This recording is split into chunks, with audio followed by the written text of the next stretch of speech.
नमस्कार, मेरा नाम डॉक्टर शिंजनी पांडे है और मैं मुंबई में बेस्ड गायनेकोलॉजिस्ट और लैप्रोस्कोपिक सर्जन हूँ। आज हम डिस्कस करने वाले हैं एक बहुत ही महत्वपूर्ण टॉपिक और ये है बच्चेदानी में गांठ का विषय। इस बच्चेदानी की गांठ को फाइब्रॉइड इंग्लिश में कहा जाता है और कई बार हिंदी में इसे रसौली भी कहा जाता है। तो आइए देखते हैं कि ये फाइब्रॉइड है क्या और इसके क्या सिम्टम्स या क्या लक्षण होते हैं। ये वीडियो का आज पहला भाग है। इसमें हम बच्चेदानी की गांठ, रसौली, उसके सिम्टम्स या लक्षण डिस्कस करेंगे। अगले वीडियो में हम देखेंगे कि क्या टेस्ट्स होते हैं जो इसे डायग्नोस करने के लिए यूज किए जाते हैं और क्या क्या हमारे पास ट्रीटमेंट ऑप्शंस या इनका उपचार कैसे किया जाता है। तो सबसे पहले आपको बता दूं कि ये जो बच्चेदानी की गांठ या फाइब्रॉइड की गांठ है, ये बहुत ही कॉमन गांठ है और लगभग ऐसा मान लीजिए आप कि 40 के ऊपर यदि महिला की उम्र है तो 40 के ऊपर जो महिलाएं हैं उनमें 30 से 40% महिलाओं में ये गांठ हो सकती है। बल्कि 50 वर्ष के ऊपर तो ये गांठ इतनी कॉमनली पाई जाती है कि कई बार 20% से 80% लेडीज में छोटी मोटी इस तरह की बच्चेदानी की गांठें मिल ही जाती हैं। तो सबसे पहले इम्पॉर्टेंट है ये जानना कि जो ये बच्चेदानी की गांठ है या रसौली है, इसके क्या क्या लक्षण होते हैं और क्या हर गांठ जो इन्वेस्टिगेशंस में या टेस्ट करने के दौरान निकली है, क्या उसका उपचार जरूरी है। तो इस बात को हम आज डिस्कस करेंगे। तो सबसे पहले हम कुछ फैक्ट्स देख लेते हैं फाइब्रॉइड के बारे में।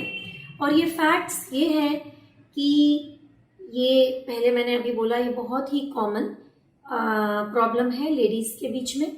हर फाइब्रॉइड तकलीफ पैदा करे वो ज़रूरी नहीं है। कई बार ये कुछ और चीज़ के लिए जब जांचें होती हैं तो ये just as a side diagnosis निकल जाते हैं।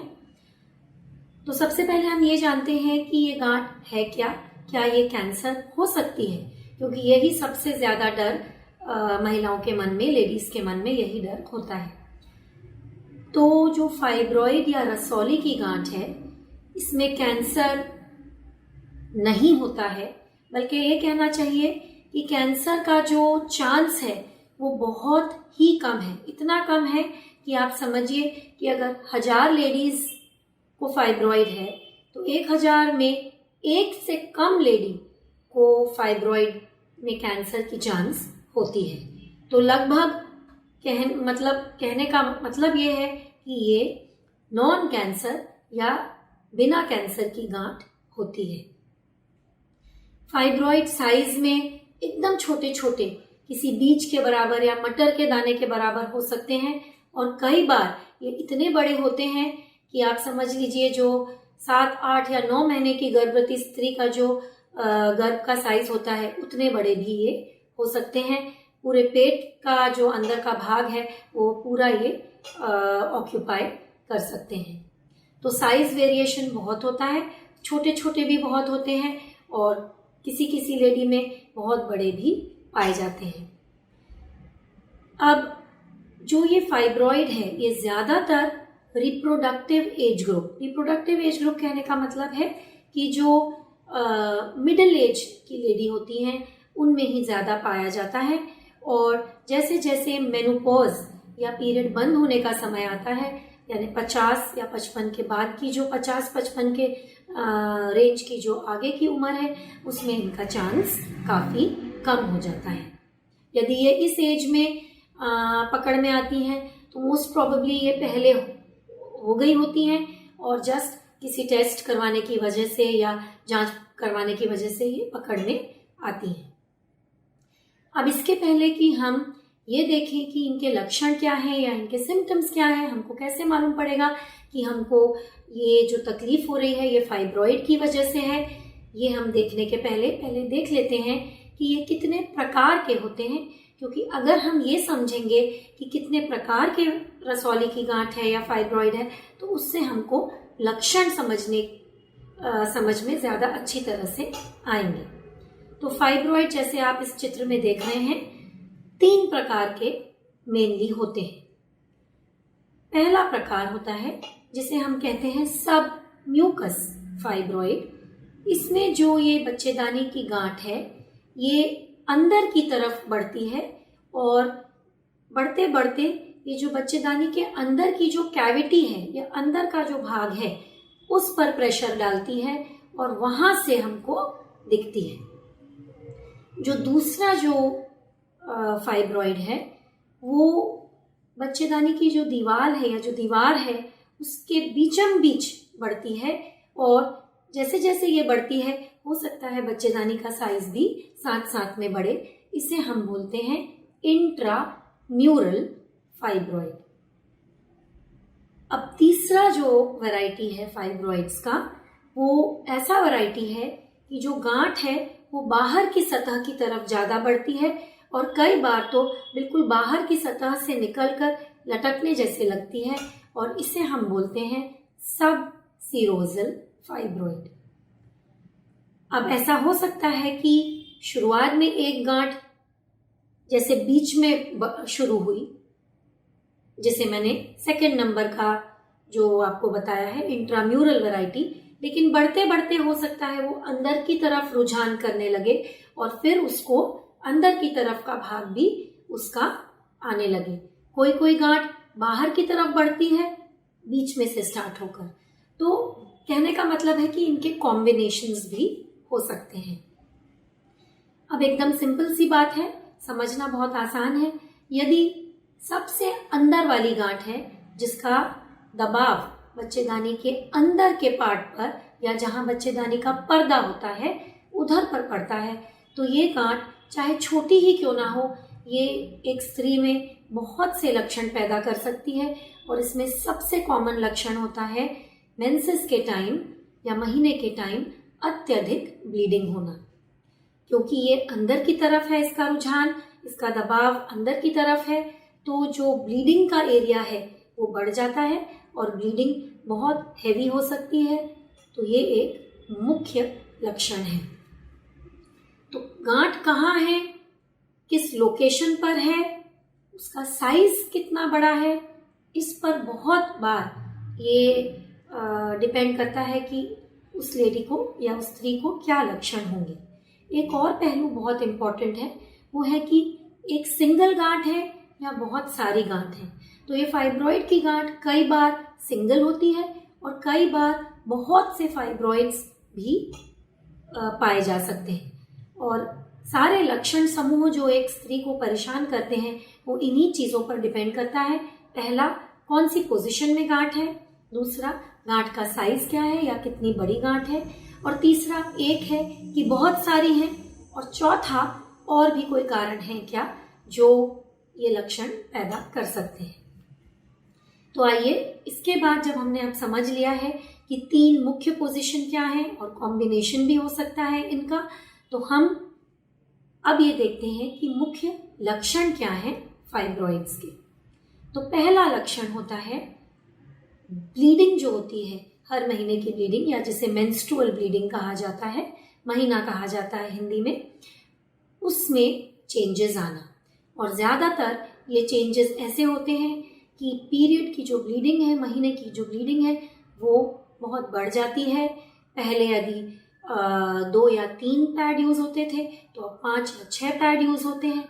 कई बार इतनी ब्लीडिंग हैवी होती है कि गांठें भी, खून की गांठें भी पीरियड के ब्लड में लेडीज नोटिस कर सकती हैं।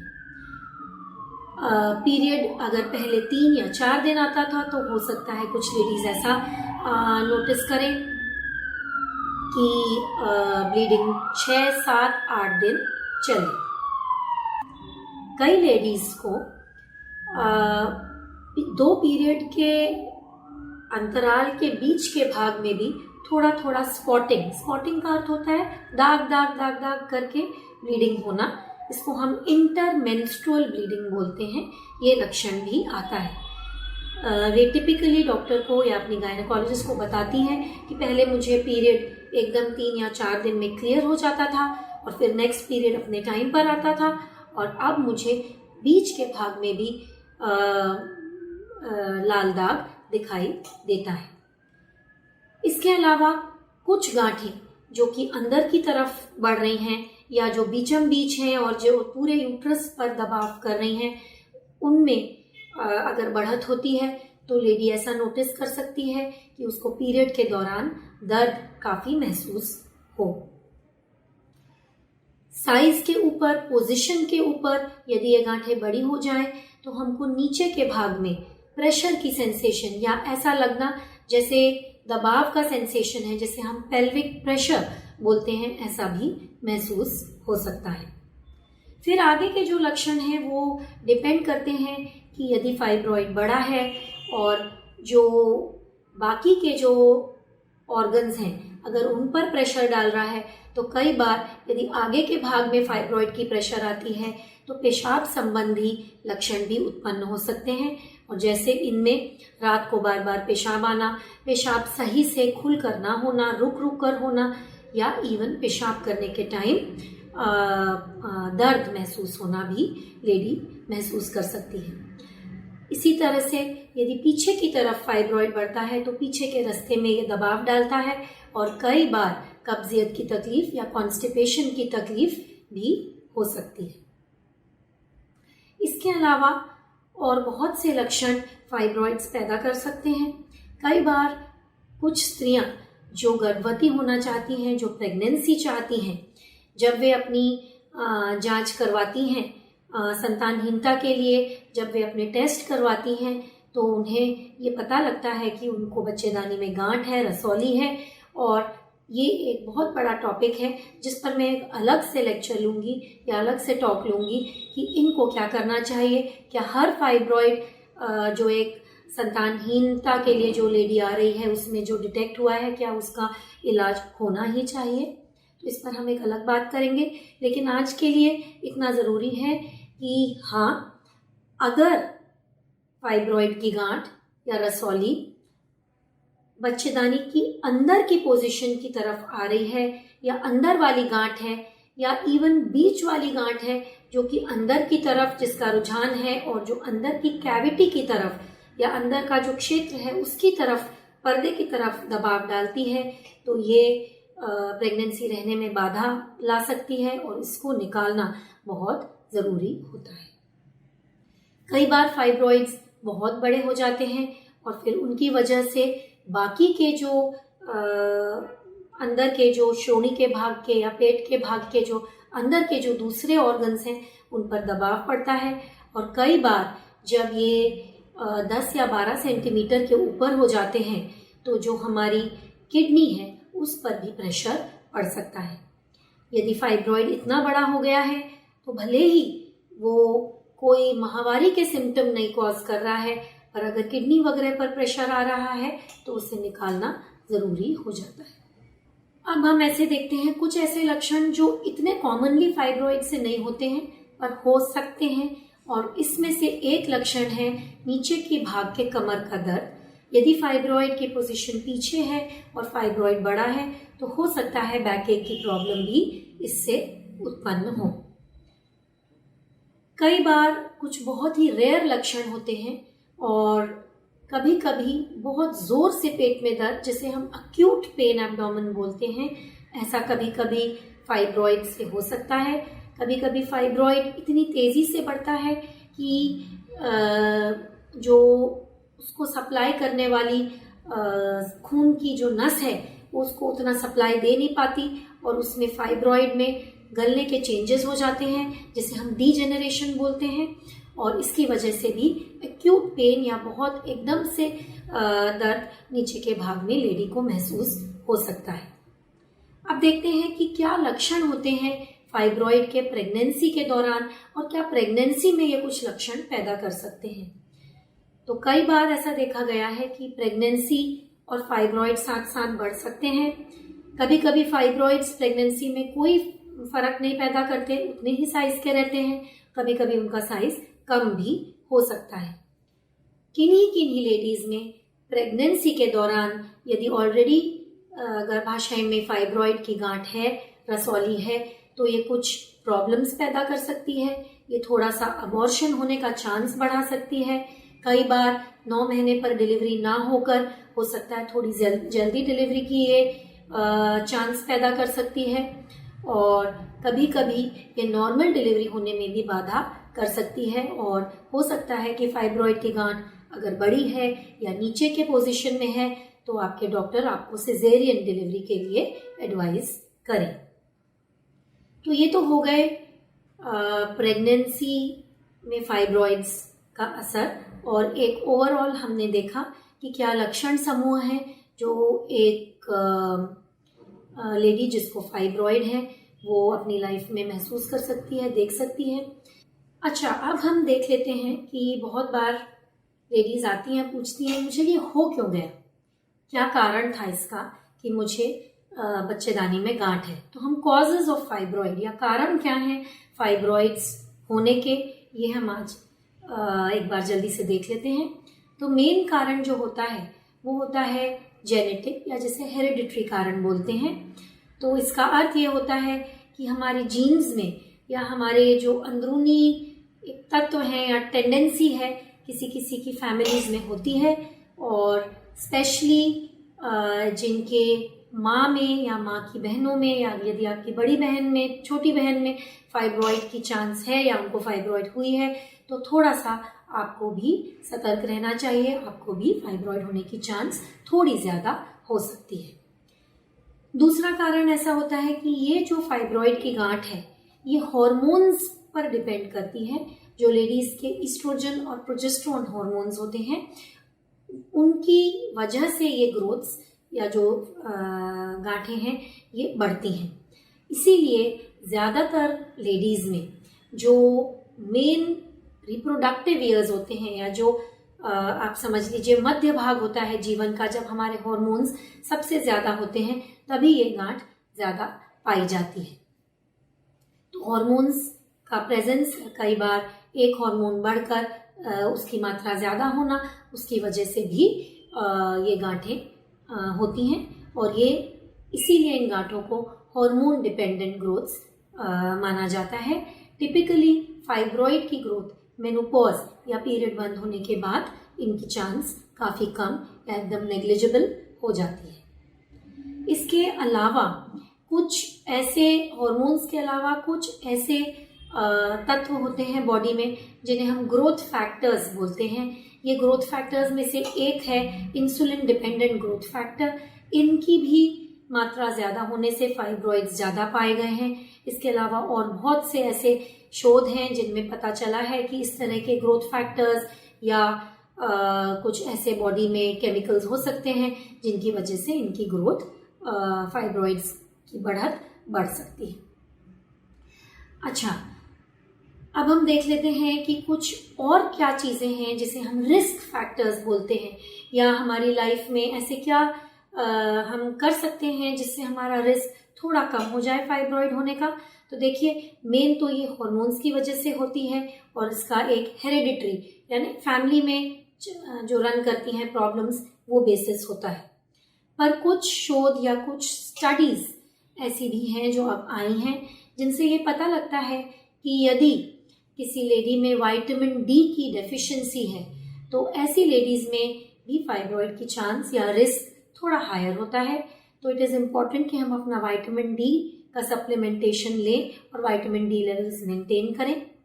डाइट में यानी हमारे खान पान में क्या ऐसे चीजें हैं, क्या कुछ ऐसा है जिससे हम फाइब्रॉइड्स की बढ़त रोक सकते हैं, और क्या ऐसा कुछ है जिसकी वजह से इनकी रिस्क बढ़ सकती है। तो कुछ स्टडीज ऐसा कहती हैं कि जो लोग लाल मीट या रेड मीट अपनी डाइट में ज्यादा लेते हैं उनमें फाइब्रॉइड्स की चांस ज्यादा है, और यदि हम हरे साग सब्जी फल फ्रूट ज्यादा लें तो हो सकता है कि फाइब्रॉइड्स की चांस थोड़ी कम हो जाए।